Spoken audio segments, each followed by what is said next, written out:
नमस्कार दोस्तों, क्या आपको पता है पूरे ब्रह्मांड के सबसे पहले महान मोटिवेशनल स्पीकर का नाम क्या है? जी हाँ, बांसुरी बजाने वाले भगवान श्री कृष्ण, जिन्होंने आज की तारीख से ना जाने कितने युग पहले महाभारत के युद्ध के दौरान एक ऐसा ज्ञान दिया जो आज के 21वीं सदी दुनिया पर, आज के लोगों की लाइफ स्टाइल पर एकदम सही बैठता है। भागवत गीता का मतलब क्या है? भागवत का मतलब है भगवान और गीता का मतलब है एक ऐसा गीत जो भगवान ने खुद अपने मुख से गाया हुआ है। अगर आप यह सोच रहे हैं भागवत गीता में सिर्फ यह लिखा है कि भगवान की पूजा कैसे करते हैं, तो आप बिल्कुल गलत हैं, क्योंकि भागवत गीता सिर्फ एक किताब का धार्मिक ग्रंथ ही नहीं, बल्कि इसमें वो नॉलेज है जो इस पृथ्वी पर जितने भी लोग जन्म लेकर आते हैं उनको यह सिखाता है कि हमें जीवन कैसे सफलतापूर्वक एक शांतिपूर्वक जीना है। जीवन में कितनी भी मुश्किलें आ जाए, बाधाएं आ जाए, उसे निडर होकर कैसे जीना चाहिए। भागवत गीता के ये अनमोल वचन हमें जीवन के किसी भी फल का आशा ना करते हुए जीवन में कैसे सफल होना है, ये सिखाता है। भागवत गीता को जितना समझोगे उतना ही कम है। फिर भी इस वीडियो में मैंने पूरे 18 अध्याय और 700 श्लोक पढ़कर उनको आज के जनरेशन के हिसाब से सभी लोगों के लिए अपनी समस्याओं का समाधान लेकर आया हूँ। किसी भी फील्ड में सक्सेसफुल कैसे बनते हैं, मेहनत कैसे की जाती है, हम क्या हैं, कौन हैं, जिंदगी जीने का सही तरीका क्या है, मरने के बाद हमारे साथ क्या होता है, क्या भगवान है, अगर हैं तो कहाँ हैं, और हम इमोशनली स्टेबल कैसे होते हैं, इन तमाम सवालों का जवाब आपको मिलने वाला है। अगर आपने इसमें बताया गया ज्ञान जान लिया तो ना तो आपको किसी और मोटिवेशनल वीडियो की ज़रूरत है, ना ही किसी ज्ञान की ज़रूरत और पड़ेगी, और ना ही कोई ऐसा लक्ष्य होगा जो आज के बाद आप अपनी लाइफ में प्राप्त नहीं कर सकते। लेकिन इसके लिए आपको शांति से बैठकर आंखें बंद करके इस वीडियो की पूरी बात को समझना होगा। एक बार नहीं, बार बार समझना होगा। और मैं आपको बताना चाहूँगा, अगर आप एक स्टूडेंट हैं तो श्री भागवत गीता के 12वें अध्याय के 20 श्लोक जरूर पढ़िए, या फिर यदि आप भी अपने कठिन समय को लेकर तन, मन और धन से पीड़ित हैं तो आपको श्री भागवत गीता के 6ठे अध्याय का पाठ जरूर करना चाहिए। वैसे तो सभी सवालों के जवाब श्री भागवत गीता में हैं, तो चलिए अब एक एक करके 18 अध्याय को समझते हैं और समझने के बाद इसका सारांश क्या है सब जानने की कोशिश करते हैं। साथ ही अंतिम अध्याय में जानेंगे कि मनुष्य जो कुछ भी करता है कौन कराता है, भगवान कराते हैं या प्रकृति। तो आप तमाम श्रोतागण से मेरा विनम्र निवेदन होगा कि इस वीडियो में गुम हो जाने से पहले आप अपने चैनल विल पावर को सब्सक्राइब कर दें। गीता का पहला अध्याय, सेना का निरीक्षण। श्रीमद् भागवत गीता के सबसे पहले 2 शब्द धर्म क्षेत्र और कुरुक्षेत्र, अर्थात श्री कृष्ण ने कहा इस जगत में जो हम जीवन जीते हैं यह एक युद्ध क्षेत्र है। पहले अध्याय में 47 श्लोकों द्वारा श्री कृष्ण द्वारा अर्जुन की मन की स्थिति का वर्णन किया गया है कि किस तरह अर्जुन अपने सगे संबंधियों से युद्ध लड़ने से डरते हैं और किस तरह भगवान श्री कृष्ण उन्हें समझाने लगते हैं। अब इस अध्याय को विस्तार पूर्वक से समझेंगे। पांडव और कौरव युद्ध करने के लिए आमने सामने खड़े हैं। भागवत गीता के अध्याय 1 में आपको यह सीखने को मिलेगा कि ऐसी कौन सी सबसे पहली चीज है जो आपके लाइफ में आगे बढ़ने से रोकती है। भले ही आपके पास ज्ञान का भंडार है, आप में बहुत काबिलियत हो, लेकिन एक चीज की वजह से आप सही डिसीजन नहीं ले पाते हैं और आप अपना काम नहीं कर पाते हैं। इसके साथ साथ सपने से हकीकत में इंसान कैसे बदल जाता है हम जानेंगे। कौरवों में दुर्योधन बहुत खुश हो रहा था। उसके पास बहुत बड़ी सेना थी, विश्व पितामह थे, गुरु द्रोणाचार्य, गुरु कृपाचार्य जैसे बड़े बड़े योद्धा थे। पांडवों की सेना में अर्जुन, भीम सहित 5 पांडव, भगवान श्री कृष्ण, अर्जुन, द्रौपदी के 5 पुत्र थे। अब यह पूरी तरह से पारिवारिक युद्ध हो गया था। यहाँ साथ ही साथ पांडव और कौरव दोनों खुद भी चचेरे भाई थे, लेकिन हर कोई जीतने के इरादे से आ रहा था। रणभूमि में जब युद्ध की घोषणा के लिए शंखनाद हुआ, अर्जुन ने अपने सारथी भगवान श्री कृष्ण से कहा, हे कृष्ण, मुझे दोनों सेनाओं के बीच में एक बार ले जाकर खड़ा कर दो ताकि मैं देख सकूं मुझे किसको मारना है। ऐसा सुनकर भगवान श्री कृष्ण ने अर्जुन के रथ को वहां जाके खड़ा कर दिया जहां अर्जुन के दादा, पिता और गुरु द्रोणाचार्य खड़े हैं, और द्रोणाचार्य ने ही अर्जुन को तीर चलाना भी सिखाया था। अर्जुन युद्ध के मैदान में जिधर भी देखा वहां दोनों तरफ सिर्फ परिवार वाले नजर आ रहे थे। यह देख अर्जुन बहुत दुखी हो गए और श्री कृष्ण से विशेष विवेक से कहा, सामने खड़े मासूम बच्चों, अपने साथी, चचेरे भाइयों व संबंधियों को देखकर मेरा शरीर कांप रहा है। धनुष हाथ से गिर रहा है, मैं खड़ा भी नहीं हो पा रहा हूँ। अपने ही जनों को मारना अच्छा महसूस नहीं कर पा रहा हूँ। हे कृष्ण, ना तो मैं विजय चाहता हूँ ना ही राज्य के सुख। मुझे ऐसा राज्य नहीं चाहिए जिसमें मुझे अपनों को ही मारना पड़े। गीता अध्याय 1 श्लोक 46 में अर्जुन ने कहा, भगवान इस पाप को बचाने के लिए यदि धृतराष्ट्र के पुत्र मुझे निहत्या मार दे और युद्ध ना हो तो मैं भी स्वयं मरना बेहतर समझूंगा। एक मेरे मरने से लाखों बहन विधवा होने से बच जाएगी और लाखों मासूम बच्चे अनाथ होने से बच जाएंगे। गीता अध्याय 1 श्लोक 47 में यह कहकर अर्जुन दुखी मन से रथ के बीच वाले हिस्से में बैठ गया और धनुष को रख दिया। अब इस अध्याय को 21वीं सदी के हिसाब से समझते हैं। पहले अध्याय से हमें यह सीखने को मिलता है कि वास्तविकता सोच से अलग होती है। हमें नहीं पता होता है कि जब हम कोई काम करने का इरादा लेकर जा रहे हैं तो वहाँ क्या हो सकता है।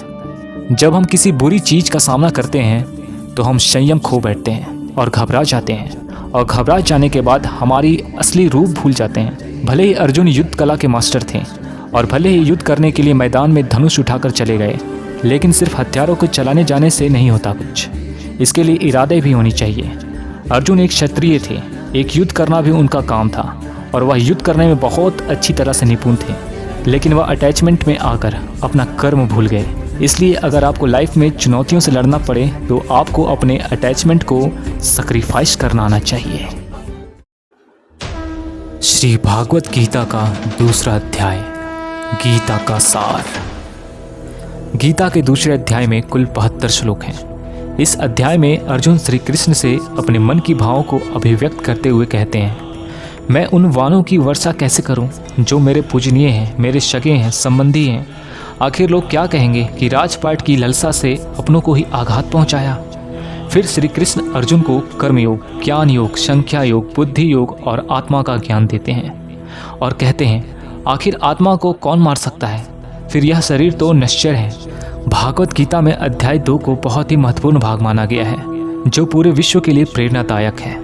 इस अध्याय में इमोशनल स्टेबिलिटी, आत्मा, मृत्यु, पुनर्जन्म, डिसीजन मेकिंग के बारे में सीखने को मिलता है, और गुस्से का सबसे बड़ा रीजन और उसका सलूशन क्या है, कैसे आप किसी भी कंडीशन में खुश रह सकते हो और मेहनत कैसे करते हैं, यह भी आपको सीखने को इस अध्याय में मिलेगा।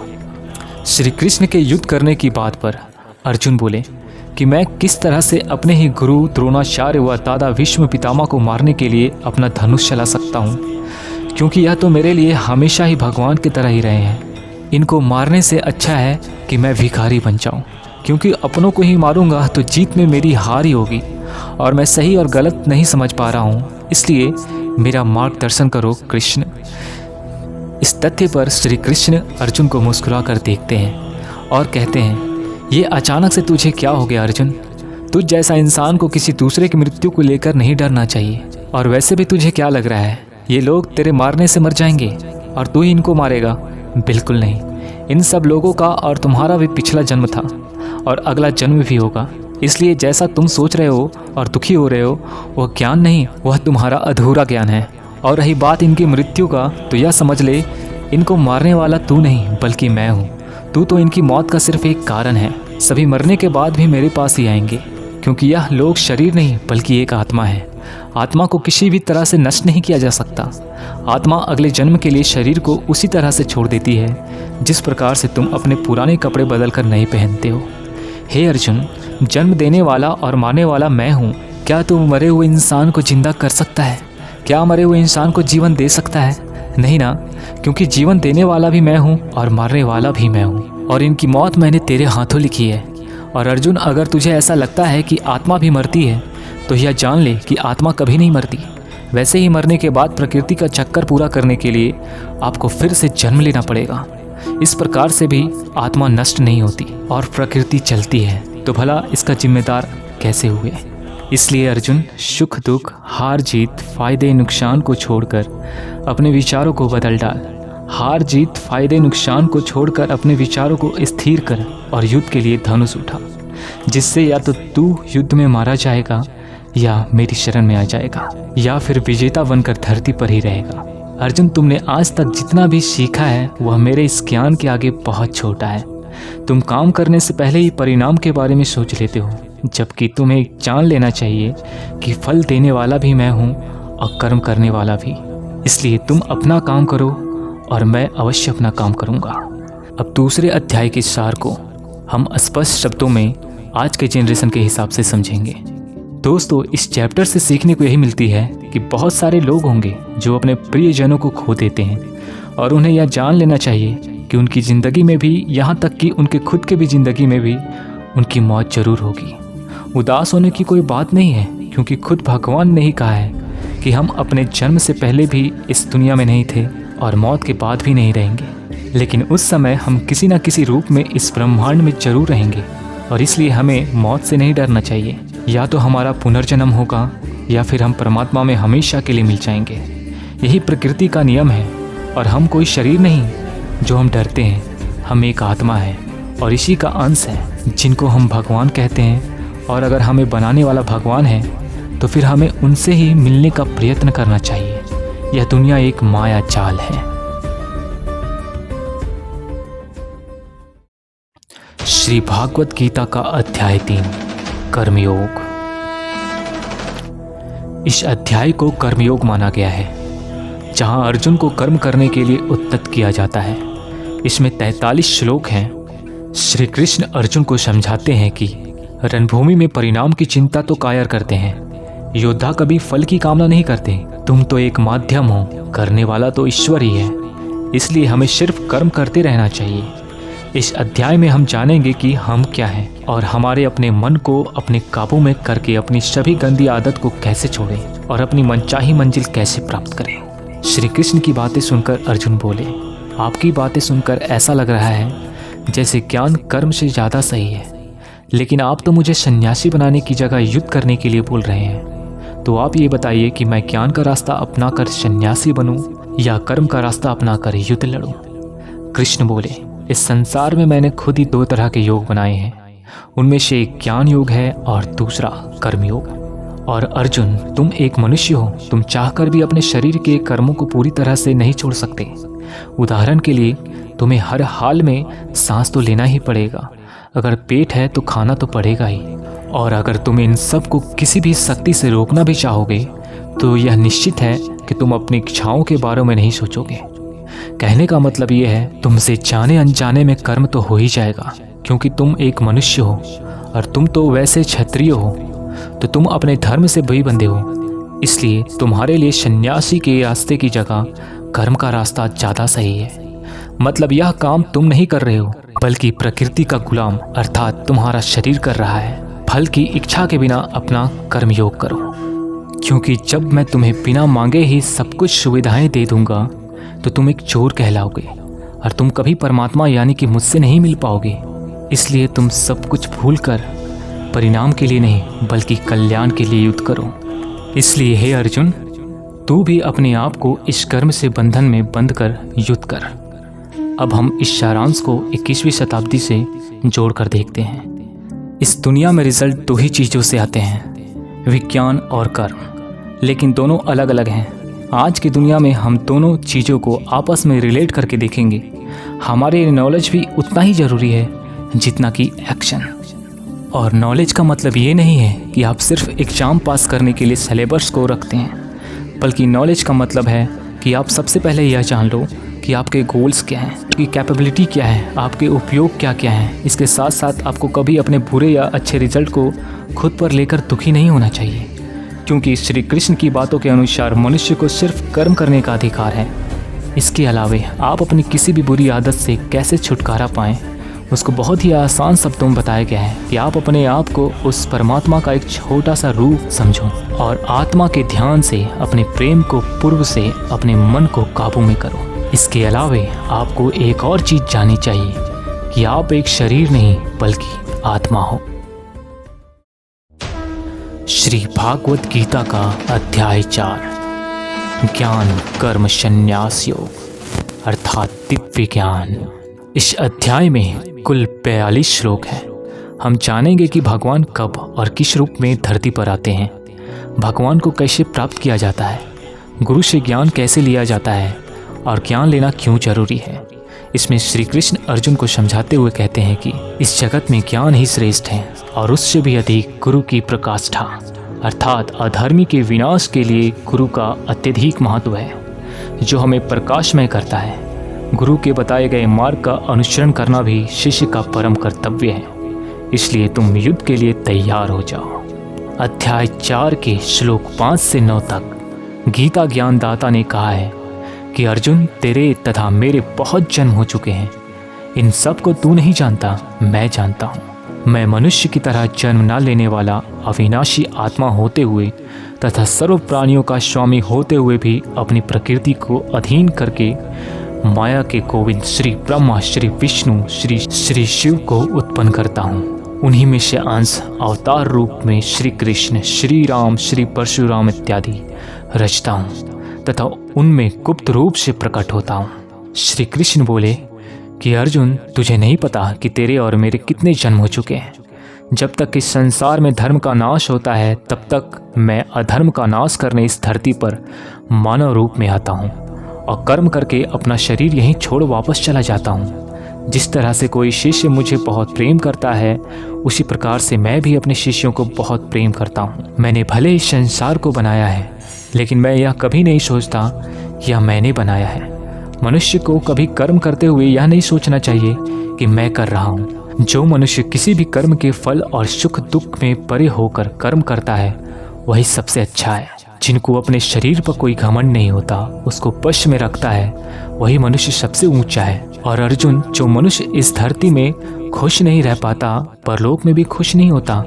इसलिए किसी भी मनुष्य को अपने गुरु को पहचान कर, अपनी इंद्रियों को जीत कर, अपना छोड़कर उनकी सेवा करके उनसे ज्ञान सीखना चाहिए, जिससे बड़े पापी भी मेरी शरण में आ जाते हैं। जिस तरह से आग सूखी लकड़ियों को जला देती है, उसी तरह से सीखा हुआ ज्ञान भी हर अज्ञान को मिटा देता है। हमेशा कर्म करने वाला और हमेशा मुझ में श्रद्धा रखने वाला ही मुझको प्राप्त कर पाता है। इसलिए अर्जुन, तू भी मेरे दिए गए ज्ञान से यह समझ ले कि कर्म तू नहीं बल्कि मैं कर रहा हूँ। अब इस अध्याय को हम आज के जनरेशन के हिसाब से देखते हैं। दोस्तों, इस चित्र में साफ साफ कहा गया है कि जब भी धरती पर मानवता का नाश होता है और नेगेटिविटी एनर्जी ज़्यादा लोगों में होती है, तब भगवान किसी भी रूप में आकर धर्म की स्थापना फिर से करते हैं।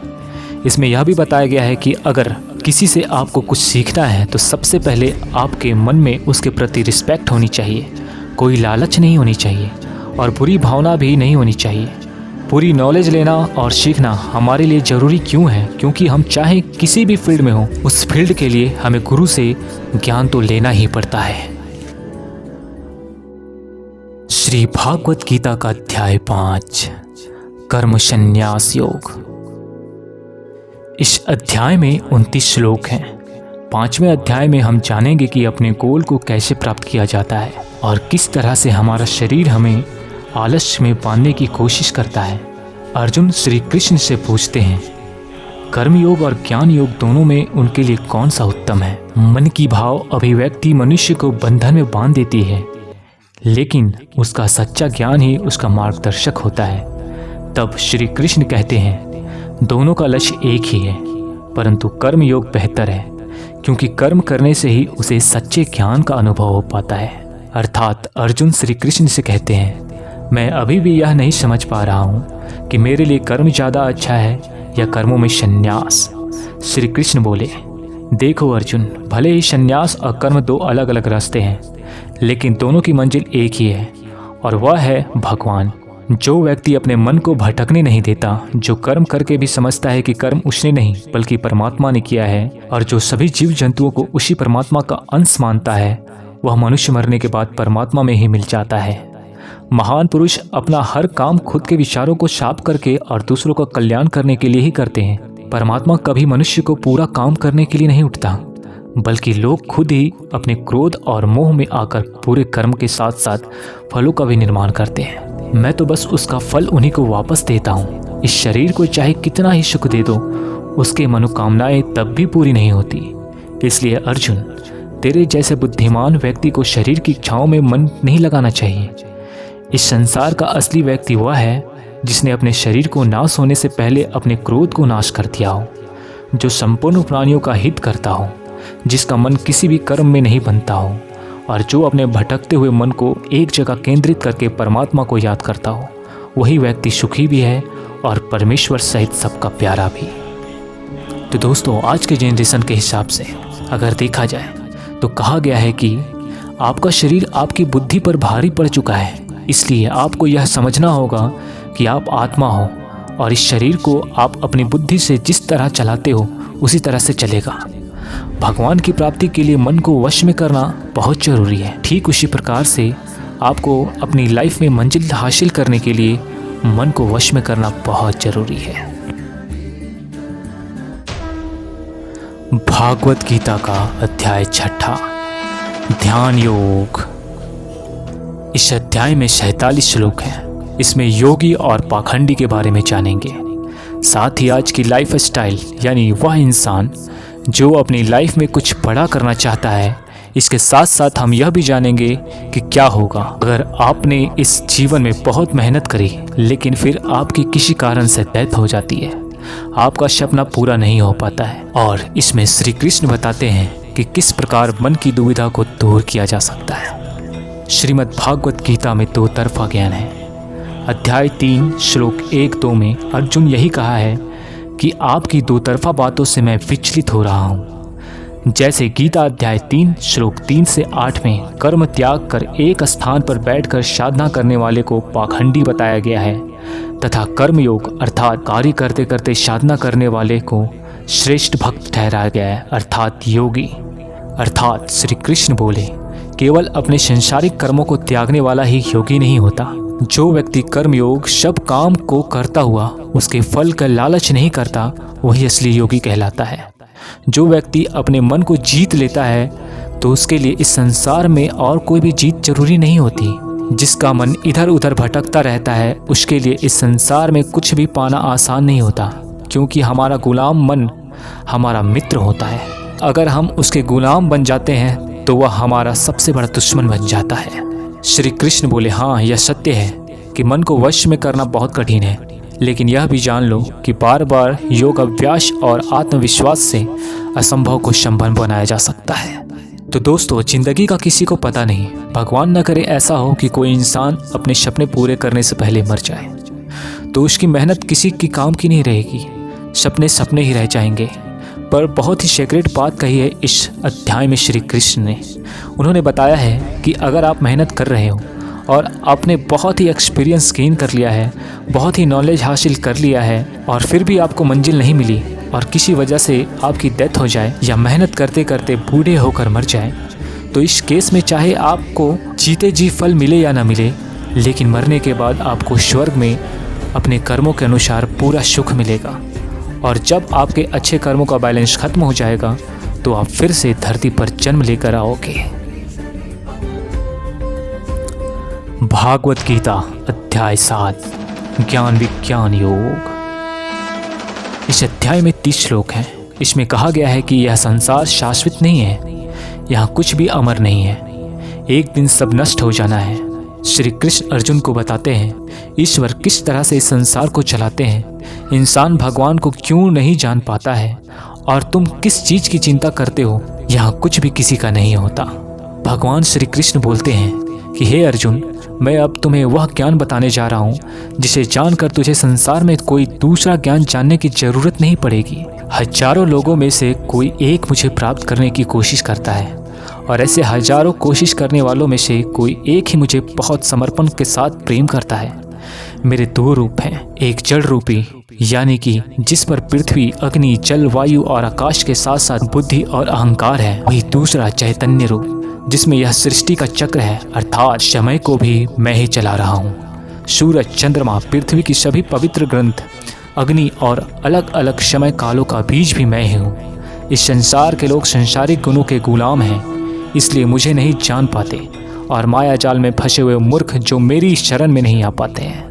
तो दोस्तों इस अध्याय का सारांश, जब आप अपनी लाइफ में कोई टारगेट सेट करते हो तो आप टाइम बिताने के साथ साथ टारगेट को भूलने लगते हो, क्योंकि डिस्ट्रैक्शन बहुत सारे होते हैं। जैसा कि श्री कृष्ण ने बताया है कि माया जाल में फंसा हुआ व्यक्ति भगवान को भूल जाता है, ठीक वैसे ही कई बार बहुत मेहनत करने वाला व्यक्ति भी राह से भटक जाता है और सोचने लगता है कि टारगेट सब बेकार है, कल को पता नहीं रहूं या ना रहूं। और इस तरह के लोगों को गीता में मूर्ख कहा गया है, जो इतना भी नहीं जानते कि डिस्ट्रैक्शन तो खुद मेहनत करने वालों को आजमाते हैं कि इंसान उसमें उलझ के रह जाएगा या पार कर पाएगा। और इस तरह से लगातार बिना भटके जो हर बेड़ा पार करता है उसी को सक्सेस मिलती है। भागवत गीता अध्याय 8 अक्षर ब्राह्मण योग। इस अध्याय में 28 श्लोक हैं। इसमें कहा गया है कि अक्षर ही ब्रह्मा है, उसकी शक्ति से ही सब कुछ चलता है, इसलिए तू उस परमात्मा का चिंतन कर। इस पाठ में स्वर्ग और नरक का सिद्धांत शामिल है। इसमें मृत्यु से पहले व्यक्ति की सोच, आध्यात्मिक संसार तथा नरक और स्वर्ग को जानने की राह के बारे में बताया गया है। अर्थात अर्जुन बोले, हे कृष्ण, क्या है अध्यात्म, क्या है कर्म, क्या है संसार और कौन है यह देवता? इस संसार का फैसला कौन करता है और कोई योगी कैसे पहचानता है आपको? श्री कृष्ण बोले, ब्रह्म परम अक्षर है, अध्यात्मक जीवों का स्वरूप है। कर्म भूतकाल का एक ऐसा त्याग है जिसमें वर्तमान में परिणाम उत्पन्न होते हैं, और अंत होने वाले का नाम संसार है, जिनको शास्त्रों में परम पुरुष बताया गया है, वही देवता है। इस संसार का फैसला करने वाला मैं ही हूँ। और जो भी पुरुष अपने अंत काल में जिस भाव को याद करता हुआ अपने ध्यान को प्रगति में केंद्रित करके अपना शरीर को छोड़ता है, तो वह उसी भाव को प्राप्त होता है। इसलिए मेरा स्मरण करने वाले सदैव मेरे पास ही आते हैं। इसलिए अर्जुन, तू भी मुझ में ही ध्यान करके युद्ध कर, जिससे तू मुझे प्राप्त होगा। जो लोग हमेशा मुझे याद करते हैं वह बहुत आसानी से मेरे पास आ जाते हैं, और जो मेरे पास आ जाता है उसके सुख दुख मृत्यु चक्कर सब समाप्त हो जाते हैं। आत्मा शरीर से निकलने के बाद सीधे अपने कर्म के हिसाब से स्वर्ग या नरक में चली जाती है, और वह हर चीज को केवल और केवल अनुभव में ले सकती है। आत्मा में मस्तिष्क या दिमाग नहीं होने की वजह से वह ज़्यादा दिमाग नहीं लगा सकती, न ही वह दर्द या सुख का अनुभव ले सकती है। आत्मा केवल अपने कर्मों के हिसाब से अपने पूर्व कर्मों का हिसाब करती है। तो इस अध्याय से यही सीख मिलती है दोस्तों, कि कोई भी वह मंजिल जिस पर आप हमेशा के लिए अपना नाम दुनिया के सामने लिखना चाहते हो, उसके लिए आपको बहुत हार्ड वर्क करना पड़ेगा। क्योंकि जैसा श्री कृष्ण ने बताया है कि यह संसार का चक्कर बहुत बड़ा है, और लोग आते रहते हैं और लोग जाते रहते हैं। इसलिए जिन लोगों को अपनी लाइफ में कुछ ऐसा करना है जिनकी वजह से उनका नाम हमेशा इस दुनिया में हो जाए, उन लोगों को ज्ञान योगी और कर्म योगी की तरह बनना पड़ेगा। भागवत गीता अध्याय 9 राज विद्या राजगुह योग। इस अध्याय में 34 श्लोक हैं। इसमें अर्जुन से कहा गया है कि तुम अपनी आंतरिक शक्ति को पहचानो, और बताया गया है कि श्री कृष्ण की आंतरिक ऊर्जा सृष्टि को व्याप्त बनाती है, उसका सृजन करती है और पूरे ब्रह्मांड को नष्ट कर देती है। और हम जानेंगे कि अलग अलग देवताओं की पूजा करने से क्या होता है। अर्थात 9वां अध्याय में अत्यंत गुप्त ज्ञान के बारे में श्री कृष्ण कहते हैं, हे अर्जुन, अब मैं तुझे बहुत ही गुप्त ज्ञान देने वाला हूँ। वह मनुष्य जो मुझ में श्रद्धा नहीं रखते हैं, संसार में बार बार दुख भोगने के लिए आते रहते हैं और जाते रहते हैं। मैं ही संसार को बार बार बनाता हूँ और मिटाता हूँ। मैं ही मनुष्य को उसके कर्मों के अनुसार फल देता हूँ, पुनर्जन्म देता हूँ। लेकिन मुझे मेरे काम का बिल्कुल भी मोह और अहंकार नहीं है। मैं यह कर्म करते हुए भी इस कर्म के बंधन में नहीं बनता। सब कुछ करके भी मैं नहीं मानता कि मैं कुछ करता हूँ। मेरी माया जाल में फंसने वाले और मुझे नहीं समझने वाले मूर्ख लोग और बेकार की आशा और बेकार काम करने वाले लोग हमेशा इसी संसार में फंसे रह जाते हैं। जो वेदों को पढ़कर स्वर्ग प्राप्ति के लिए पूजा करते हैं, वे लोग इंद्र के स्वर्ग का आनंद भोगते हैं। लेकिन उनके स्वर्ग के सुख तब तक ही चलते हैं जब तक उनके मानव जीवन में पुण्य खत्म नहीं हो जाते, और खत्म हो जाते ही उसको वापस लेने आना पड़ता है। और कहते हैं, हे अर्जुन, तुम अगर कुछ खाए, दान करें, तप करें और कर्म करें तो मुझ में ही अर्पण करके करना। इस प्रकार से तो मुझको ही प्राप्त हो जाएगा। मेरे लिए प्रिय अप्रिय सब बराबर हैं। अर्थात दोस्तों, इस अध्याय से सारांश यही निकलता है कि हम जिस तरह के इंसान के साथ समय बिताएंगे उसका असर हम पे जरूर होगा। इसलिए नेगेटिव थॉट्स वाले लोगों से दूर रहना चाहिए, और जो लोग पॉजिटिव रहते हैं उनकी ज़िंदगी में कुछ करने का मकसद होता है, उनकी रिस्पेक्ट करनी चाहिए। क्योंकि आज भले ही वह कुछ ना हो, लेकिन जैसा भगवान ने कहा है कि सही रास्ते पर चलने वाले एक दिन मंजिल तक जरूर पहुंच जाते हैं। भागवत गीता अध्याय 10 विभूति योग। इस अध्याय में श्री कृष्ण अर्जुन से कहते हैं, मैं ही संपूर्ण जगत माया को योग माया के एक अंश मात्र के धारण करके स्थित हूँ। इसलिए मेरे को ही तत्व से जानना चाहिए और ये भी जानोगे कि क्या भगवान का कोई रूप है, भगवान कहाँ कहाँ किस रूप में रहते हैं। वैसे तो आपने बहुत बार सुना है कि भगवान ऐसे हैं, भगवान वैसे हैं, और मैं आपको ये भी बताऊंगा कि क्या इंसान के लिए भगवान को पूरा जानना संभव है या नहीं। श्री कृष्ण बोले, अर्जुन तू मेरा सच्चा मित्र है और मैं तुझसे प्रेम करता हूँ, इसलिए अब मैं तुझे अपने बारे में बताता हूँ। मेरा जन्म कोई नहीं जानता, लेकिन जो यह जानता है कि मैं कभी नहीं जन्म लेने वाला और कभी नहीं मरने वाला हूँ, वही सबसे बड़ा ज्ञानी है। ज्ञान और मूर्खता, सत्य और झूठ, सुख और दुख, मन की वृद्धि, रचना और नाश सहित सभी भाव वास्तव में ही मैं ही हूँ। वास्तव में मैं ही हूँ जो लोग मुझ में मन और प्राणों का अर्पण करते हैं।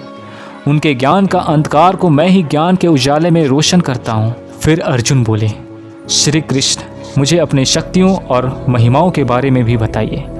इस पर श्री कृष्ण बोले कि अर्जुन वैसे तो मेरे विस्तार का कोई अंत नहीं है, लेकिन फिर भी जानकारी के लिए जानना जरूरी है। लेकिन फिर भी मैं बताऊंगा। सभी समय मुझसे ही बने हैं। मैं ही काल हूँ, भूत वर्तमान समय सब मैं ही हूँ। मैं ही विष्णु हूँ, मैं ही सूर्य और चंद्रमा हूँ। वेदों में सामवेद, देवों में इंद्र और इंद्रियों में मन, धन दौलत में कुबेर भी मैं हूँ, जल में समुद्र, ग्रहों में बृहस्पति, अड़े रहने वालों में पहाड़, वर्षा में नारद, पेड़ों में पीपल, हाथियों में एरावत, मनुष्यों में राजा, गायों में कामधेनु, सर्पों में सर्पराज, नागों में नागराज, राजाओं में यमराज, पक्षियों में गरुड़, योद्धाओं में श्री राम, समुद्र में मगरमच्छ, नदियों में गंगा, विद्याओं में ब्रह्म विद्या, विवादों का निर्णय, अक्षरों में ओम, कालों का महाकाल, मंत्रों में गायत्री, महीनों में मर्शिश, ऋतुओं में वसंत और भक्त पुरुषों की भक्ति में मैं ही हूँ। कृष्ण वंशियों में कृष्ण यानी स्वयं और पांडवों में अर्जुन यानी कि तू, और तो और मुनियों में वेद व्यास और कवियों में शुक्राचार्य भी मैं ही हूँ। जीतने वालों की रणनीति और रहस्य रखने वालों का मूल भी मैं ही हूँ। अर्जुन इस ब्रह्मांड में जितना भी जाना है और अनजाना है सब मैं ही हूँ और मेरा कोई अंत नहीं है। इसलिए हे अर्जुन मुझे पूरा जानना तेरे लिए किसी काम का नहीं। बस तू इतना जान ले कि संसार तो मेरे एक छोटे से अंश मात्र से ही चलती है। तो दोस्तों इस अध्याय से हमें ये सीखने को मिलती है कि ऐसी कोई जगह नहीं जहाँ पर भगवान ना हो। और श्री कृष्ण ने भी अर्जुन से कहा है ना तो ईश्वर को पूरा जानना जरूरी है और ना ही पूरा जान पाओगे। ठीक उसी प्रकार आपको भी अपनी लाइफ में उन चीज़ों में एनर्जी और टाइम वेस्ट नहीं करना चाहिए जिनको जानना आपके लिए ज़रूरी नहीं है। सिर्फ आप इतना ध्यान रखें कि ऐसा कौन सा नॉलेज है जो आपको अपनी मंजिल की तरफ ले जाती है। भागवत गीता अध्याय 11 विश्व स्वरूप दर्शन योग। इस अध्याय में 55 श्लोक हैं। श्री कृष्ण कहते हैं कि मुझ में ही समस्त संसार समाहित है। अर्जुन के आग्रह पर ही श्री कृष्ण अपना विश्व रूप धारण करते हैं, जिसे देख अर्जुन आश्चर्यचकित हो उठते हैं। इस अध्याय में भगवान का अनंत रूप, भगवान के विराट रूप के बारे में जानेंगे। अर्जुन बोले, हे कृष्ण, आपके दिए हुए ज्ञान से मेरे संदेह दूर हो गए, लेकिन अगर संभव हो तो मैं आपका महान रूप देखना चाहता हूँ। इस पर भी श्री कृष्ण ने कहा, अवश्य अर्जुन, पर तुम मानव की आंखों से ये सब नहीं देख पाओगे, इसलिए मैं तुझे ये सब देखने के लिए दिव्य कर देता हूँ। इसके बाद जो अर्जुन ने देखा वह वास्तव में कल्पना से परे था। भगवान का ना तो कोई आरंभ था, ना ही कोई अंत था और ना ही कोई बाध्य था। परम ब्रह्मा से इतना प्रकाश निकल रहा था जितना हजारों सूर्य से भी नहीं निकल सकता। अर्जुन ने बहुत तरह के संसारों को श्री कृष्ण में समाहित देखा।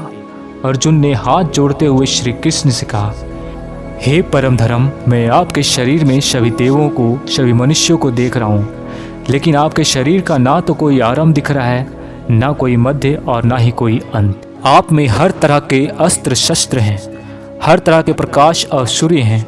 स्वर्ग और धरती के बीच पूरा आकाश मानो आप से ही भर गया है। कई देवता समूह आप में प्रवेश कर रहे हैं। कहीं आपकी वंदना हो रही है तो कहीं लोग भयभीत होकर हाथ जोड़े खड़े हैं। आपके अनंत हाथ, पैर, पेट, आँख, मुंह वाले रूप को देखकर समस्त सृष्टि सहित बहुत व्याकुल हो रहा हूँ। मैं पांडवों को कौरवों के संपूर्ण सेना के महान योद्धाओं को अंत होकर आप में जाता हुआ देख पा रहा हूँ। हे श्री कृष्ण, इतने रूपों में आप कौन से हो? आपको पहचान नहीं पा रहा हूँ। इस पर कृष्ण बोले, मैं हर जगह हूँ और मैं ही समय हूँ। इन सेनाओं के योद्धाओं को नष्ट करने के लिए प्रकट हुआ हूँ। इन सब योद्धाओं की मौत मैंने पहले ही लिख चुका हूँ। तू तो सिर्फ इनकी मौत का कारण है, मारने वाला तो मैं स्वयं ही हूँ। इस पर अर्जुन भयभीत लेकिन गदगद होकर बोले, हे भगवान, आपका यह रूप देखकर अब मुझे पता लगा कि क्यों योगी, महर्षि, देवी देवता जैसी आत्माएं आपका पूजन करती है। आप तो सत्य और असत्य से भी परे हैं। आपके स्वरूप का वर्णन करने के लिए मेरे पास कोई शब्द नहीं है। आप ही इस जगत के पालन करता है और विनाशक। आपको कोटि कोटि नमस्कार, आपको कोटि कोटि नमस्कार। प्रभु, मैंने जाने अनजाने में आपको भाई कृष्ण क्या क्या नहीं कह दिया और कई बार लोगों के सामने आपका मजाक भी उड़ाया। मुझे आपकी सत्य का पता नहीं था, इसलिए अगर संभव हो तो मुझे क्षमा कीजिए। फिर अर्जुन अनुरोध करता है, हे प्रभु, प्रसिद्ध चतुर्भुज रूप दिखाइए। मैं आपको मुकुट और गदा के साथ देखना चाहता हूँ। तो दोस्तों, इस अध्याय का सारांश क्या है? अगर हम अपनी मेहनत के रास्ते पर सही हैं तो कई बार हमें अपनी सफलता को पाकर विश्वास नहीं होता। हमें पता ही नहीं चलता कि हमने इतनी मेहनत कर ली है, और जब सफलता आती है तब भी लगता है कि बहुत बड़ी सफलता हमने हासिल की है, क्योंकि मैंने इतनी मेहनत तो की ही नहीं थी। यही महान लोगों का एक गुण होता है। भागवत गीता अध्याय 12 भक्ति योग। इस अध्याय में 20 श्लोक हैं। श्री कृष्ण कहते हैं, भक्ति ही मुक्ति का एकमात्र द्वार है और भागवत भक्ति में ही अतः शक्ति समाहित है। इसके साथ ही वह भक्ति योग का वर्णन अर्जुन को सुनाते हैं। इस अध्याय में हम सीखेंगे अपने गोल्स पर कैसे अड़े रहें, एक स्टूडेंट को क्या करना चाहिए, विद्यार्थी के जीवन में भागवत गीता की क्या उपयोगिता है। अध्याय 12 के श्लोक 5 से 8 में कहा गया है कि जो निराकर मानकर साधना करते हैं वे शरीर को कष्ट देकर कोशिश करते हैं, यह दुख पूर्वक होती है, जिनको आम धारक नहीं कर सकता। इसलिए मेरी अर्थात विष्णु रूप की पूजा अनन्य भक्ति से करते हैं। उनका जल्दी उद्धार करके कुछ समय के लिए मृत लोक से पीछा छुड़वा दूंगा, तथा वे मेरे को विष्णु मानकर पूजते हैं, इसलिए विष्णु लोक में ही आ जाएंगे। अर्जुन ने कहा, हे भगवान, आपको क्या मानकर पूजना अच्छा रहेगा? श्री कृष्ण बोले, अपनी इंद्रियों को वश में करके मन बुद्धि से परे मेरे अविनाशी रूप पर ध्यान लगाते हैं, वह मुझे ही प्राप्त होते हैं। जो भक्त अपने कर्मों को मुझ में अर्पण करके मेरा चिंतन करते हैं, वह मुझे ही प्राप्त होते हैं। जो अपने मन और इंद्रियों को पूरी इच्छा शक्ति से वश में किए हैं, वही परम आनंद के लिए श्रेष्ठ है। और जो निंदा और प्रशंसा को एक समान समझता है, जो किसी भी स्थान पर किसी भी भोजन के साथ रह सकता है, वह भक्त मुझे श्रेष्ठ लगता है। और उनमें भी जो निष्काम भाव से अपना कर्म और मेरी सेवा करते हैं, वह मुझे अति प्रिय हैं। इस सारांश से यही सीखने को मिलती है कि आपको अपने खुद के पुराने अनुभव से सीखना चाहिए। एक स्टूडेंट को, एक इंसान को अपनी लाइफ में कुछ करना चाहते हैं, उसमें अनुभव होना जरूरी है। उन्होंने विद्यार्थियों को कहा है कि जीवन में किसी से द्वेष नहीं करना चाहिए। मधुर वाणी, मधुर व्यवहार व करुणा भाव से हम जीवन को बहुत अच्छे से सफलतापूर्वक जी सकते हैं। भागवत गीता अध्याय 13 क्षेत्र क्षत्रज्ञ विभाग योग। इस अध्याय में 34 श्लोक हैं। इस अध्याय में हमारे कर्म का फल कैसे मिलता है, इस बात का वर्णन है। इसमें श्री कृष्ण अर्जुन को क्षेत्र और क्षेत्रज्ञ के भेद को तथा विकार सहित प्रकृति से छूटने का उपाय बताते हैं। इस अध्याय में श्री कृष्ण अर्जुन को ज्ञान के बारे में तथा सत्य, रज और तम गुणों द्वारा अच्छी योनि में जन्म लेने का उपाय बताते हैं, जो समस्त प्राणियों के लिए मार्गदर्शक है। जीवन में भी जिस तरह का कर्म फल का बीज मनुष्य डालता है, वही बीज समय आने पर उसी प्रकार का फल देता है। इसलिए इस शरीर को क्षेत्र कहा गया है, अर्थात खेत में जैसा बीज डालते हैं वह उसी प्रकार का सही समय आने पर फल देता है। इस ज्ञान में 5 महाभूत यानी कि पृथ्वी, अग्नि, जल, वायु, आकाश को मिलाकर मन, बुद्धि, अहंकार और सभी इंद्रियों को शामिल किया गया है। इसके साथ साथ इसमें सुख, दुख, चेतना, शरीर और विकार भी सम्मिलित है। और कृष्ण ने कहा है कि किसी के पास खूबी होने पर उसमें किसी तरह का घमंड नहीं होना चाहिए, किसी भी प्राणी को सताना नहीं चाहिए, दूसरे के प्रति रक्षा भाव होना चाहिए, गुरु की सेवा की जानी चाहिए, मन और वाणी में सरलता होनी चाहिए, समस्त इंद्रियों पर पूरा वश होनी चाहिए, किसी भी तरह के भाव में नहीं बहना चाहिए, संतान, जीवन साथी, घर की सेवा की जानी चाहिए, मधुर वाणी में सरलता आनी चाहिए। और आत्मा के बारे में भी कहा गया है, आत्मा शरीर में सूक्ष्मता से रहती है जिससे यह कभी दूषित नहीं होती। इस अध्याय में बहुत बारीकी से बताया गया है दोस्तों कि किस तरीके से हमारे ही कर्मों से हमें तकलीफ या खुशी मिलती है। मान लीजिए हमारा शरीर खेत की तरह है और हम इसके किसान। अब हम जो भी खेत में बीज बोएंगे ठीक उसी तरीके से भविष्य में हमें फल मिलेगा, अर्थात यह हमारे आज के एक्शन पर ही डिपेंड करता है हमारा भविष्य क्या होगा।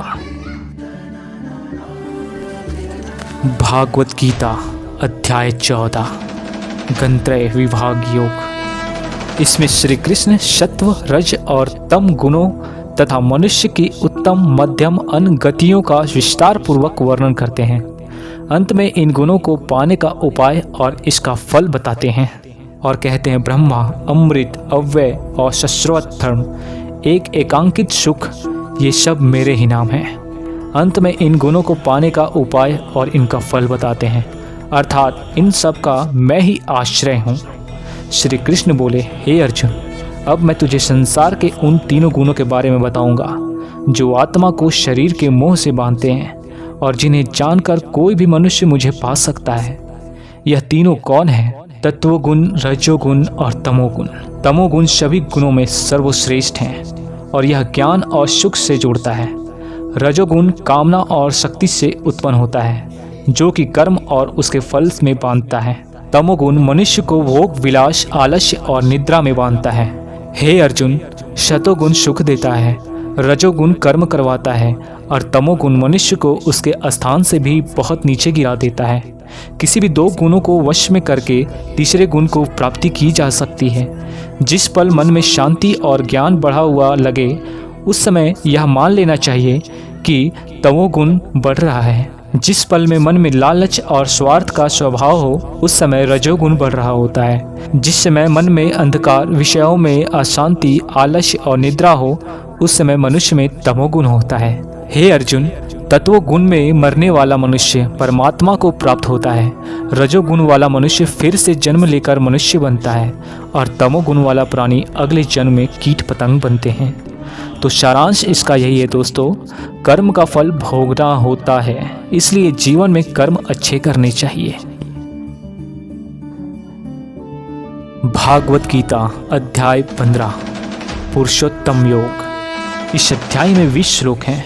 इसमें श्री कृष्ण कहते हैं, दैवी प्रकृति वाले ज्ञानी पुरुष सर्व प्रकार से मेरा भजन करते हैं तथा असुरी प्रकृति वाले अज्ञानी पुरुष मेरा उपसंहार करते हैं। इस अध्याय में बताया गया है कि किस प्रकार से यह दुनिया एक मोहमाया है और कैसे हम इसमें उलझ कर रह जाते हैं। श्री कृष्ण बोले कि संसार बरगद के एक उल्टे पेड़ की तरह है जिसकी जड़ें ऊपर और डालियां, पत्ते नीचे की तरफ हैं। पत्तियां वेदों को दिखाती है और डालियों के अंत में फल कार्य फल के जैसा है। जिस पेड़ की जितनी भी शाखाएं हैं वह 3 तरह के गुण यानी कि सत्य, रज और तम से बनी है। इसकी जड़ों में स्वयं परमात्मा विराजमान होते हैं और आत्मा के बारे में बताते हुए कहते हैं, अर्जुन, इस मानव शरीर में आत्मा मेरा ही अंश है। आत्मा ही मृत्यु के बाद दूसरे शरीर में चली जाती है। इस संसार में शरीर नाशवान और आत्मा अविनाशी होते हैं। इन सब से सर्वश्रेष्ठ है परमात्मा जो कि सब लोगों का पालन पोषण करता है, इसलिए मैं ही पुरुषोत्तम हूँ। इस अध्याय से सारांश ये निकलता है दोस्तों कि हमने देखा कि हम जिंदगी में बहुत बार उस चीज़ के पीछे भागते हैं जिनको हासिल करने पर भी हमारी इच्छाएं खत्म नहीं होती। हम जितनी इच्छाएं पूरी करते हैं उतनी ही और बढ़ जाती हैं। इसलिए उस इंसान को जिनको लाइफ में कुछ बड़ा करना है उसको अपनी इच्छाओं के जाल को काट देना चाहिए, तभी वो परमात्मा को पा सकते हैं, अर्थात सफल हो सकते हैं।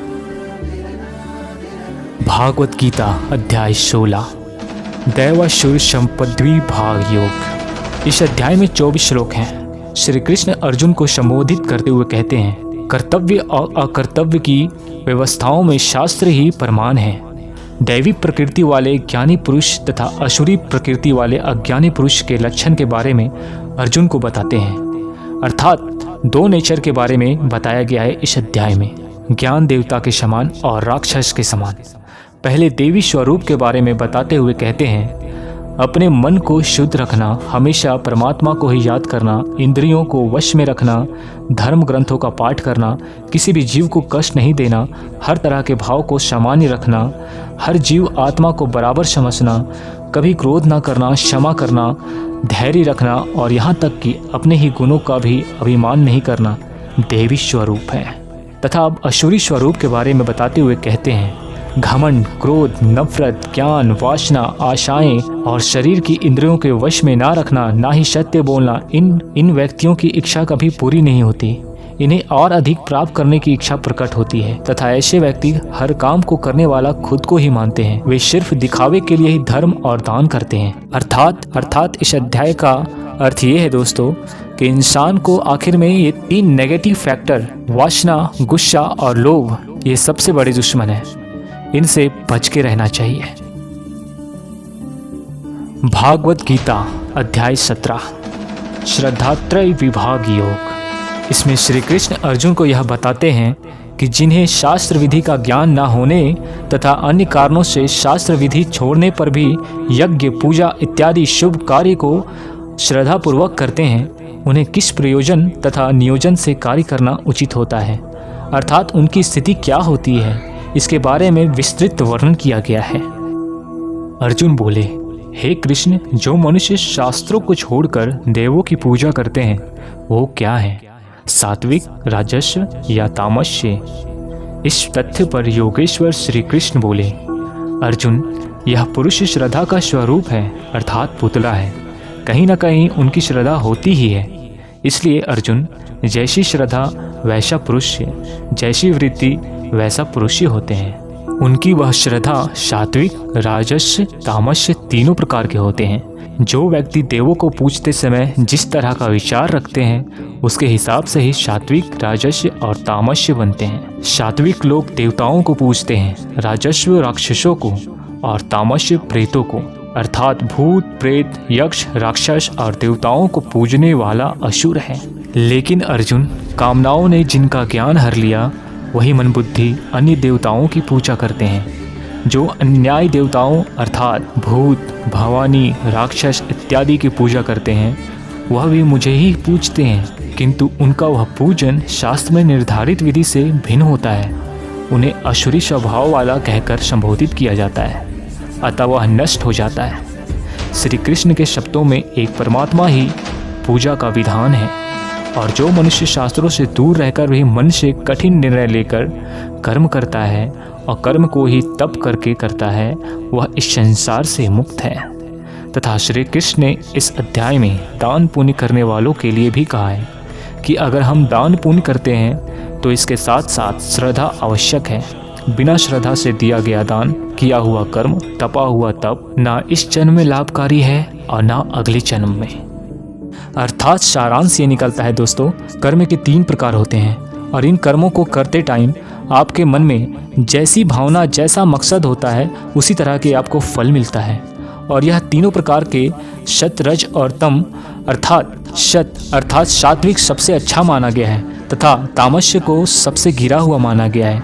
इसका मतलब ये है कि आप जो भी काम करें उसमें एकदम इमोशनल स्टेबल होकर, बिना उस काम के रिजल्ट के बारे में सोचे, बिना उस काम को करने का क्रेडिट लिए, खुद के मन की शुद्धता और संसार का कल्याण करने के लिए, तभी आपको इस संसार से मुक्ति मिलेगी।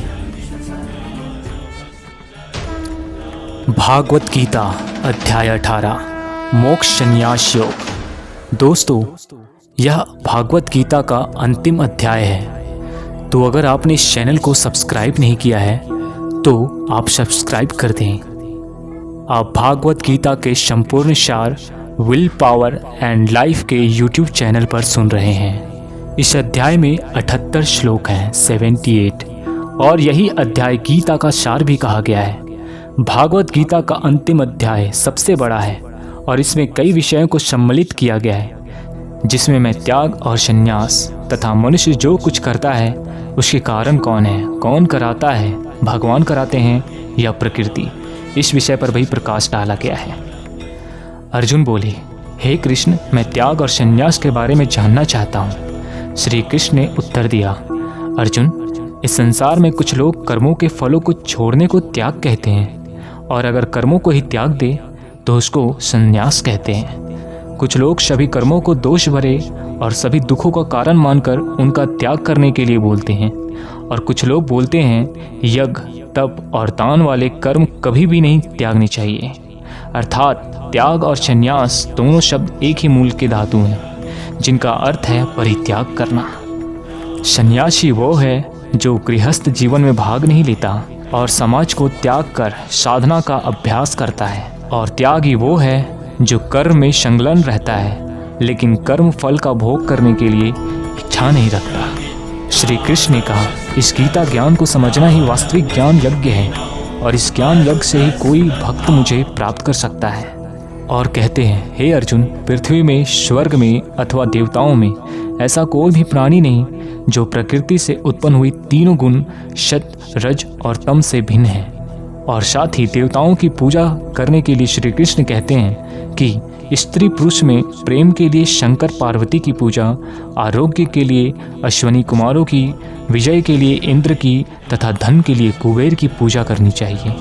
इसके बाद अर्जुन एक प्रश्न करते हैं कि हे कृष्ण, ईश्वर रहते कहाँ हैं? श्री कृष्ण कहते हैं, हे अर्जुन, वह ईश्वर संपूर्ण भूत प्राणियों के हृदय देश में निवास करता है। फिर अर्जुन कहते हैं, इतना समीप है तो लोग जानते क्यों नहीं? फिर कृष्ण कहते हैं, माया रूपी यंत्र में आरूढ़ होकर सब लोग ब्रह्मवंश चक्कर लगाते रहते हैं, इसलिए नहीं जान पाते। इसलिए अर्जुन, ध्यान करना है तो हृदय देश में करें, अर्थात संपूर्ण भाव से करें। और लोग यह जानते हुए भी मंदिर, मस्जिद, चर्च में ढूंढते हैं, जो कि समय बर्बाद करना है। इसलिए अर्जुन, बस इतना समझ ले कि ईश्वर का निवास स्थान हृदय ही है। साथ ही श्री कृष्ण कहते हैं, जो गीता के अनुसार कर्म करने में असमर्थ है किंतु श्रद्धा से मात्र सुनेगा ही, वह भी पुण्य का भागी होगा, क्योंकि वह अपने मन में उन उपदेशों को ग्रहण तो करता ही है। इसलिए जो पुरुष श्रद्धापूर्वक और ईर्ष्या रहित होकर केवल सुनेगा, वह भी पापों से मुक्त होकर श्रेष्ठ लोगों को ही प्राप्त होता है। अब अर्जुन श्री कृष्ण से पूछते हैं, हे प्रभु, मनुष्य जो कुछ करता है उसका कारण कौन है? कौन कराता है? भगवान कराते हैं या प्रकृति? श्री कृष्ण कहते हैं, हे अर्जुन, प्रत्येक कार्य के होने में यह 5 कारण होते हैं। कर्ता अर्थात मन, पृथक पृथक अर्थात जिसके द्वारा किया जाता है, जिसमें शुभ और अशुभ शामिल है। नाना प्रकार की इच्छाएं अर्थात इच्छाएं अनंत हैं, सभी पूर्ण नहीं हो सकती। केवल वह इच्छा पूर्ण होती है जिसके साथ आधार मिल जाता है। चौथा कारण आधार अर्थात साधन, और 5वां दैव अर्थात संस्कार। हे अर्जुन, यही वह 5 कारण हैं जिससे प्रत्येक कार्य होते हैं। लेकिन फिर भी प्रकृति और पुरुष के बीच एक आकर्षण सीमा है। जब तक मनुष्य प्रकृति में बरतता है वो भगवान करते हैं, लेकिन फिर भी प्रकृति और पुरुष के बीच एक आकर्षण सीमा है। जब तक मनुष्य प्रकृति में बरतता है वो भगवान करते हैं। अर्जुन का अज्ञान अब मिट चुका था। फिर अर्जुन उठकर बोले, हे परम ब्रह्म श्री कृष्ण, मैंने आपका संपूर्ण ज्ञान अपनी बुद्धि में बिठा लिया है और अब मैं संतुष्ट हूँ, और जैसा आपने मार्गदर्शन किया है मैं ठीक उसी प्रकार से अपने कर्तव्य और धर्म का पालन करूँगा।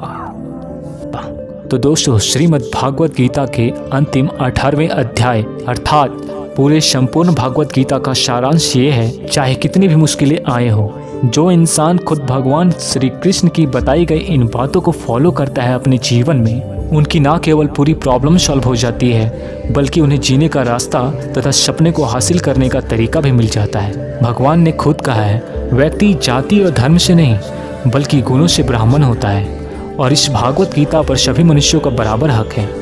इस गीता के ज्ञान को आप अपने जीवन में उतारने की कोशिश करें, और जब भी मन अशांत हो तो इसे बार बार सुनें, आपको शांति और रास्ते मिल जाएंगे। कि आपने एक मूवी देखी होगी, ओह माय गॉड, इसमें भी गीता का ज्ञान का महत्व दिया गया है। तो दोस्तों, अगर वीडियो आपको अच्छी लगती है तो हमें सपोर्ट करें, क्योंकि आपका सपोर्ट ही मेरी ताकत है। जय हिंद दोस्तों, वंदे मातरम, जय श्री कृष्ण। राधे राधे।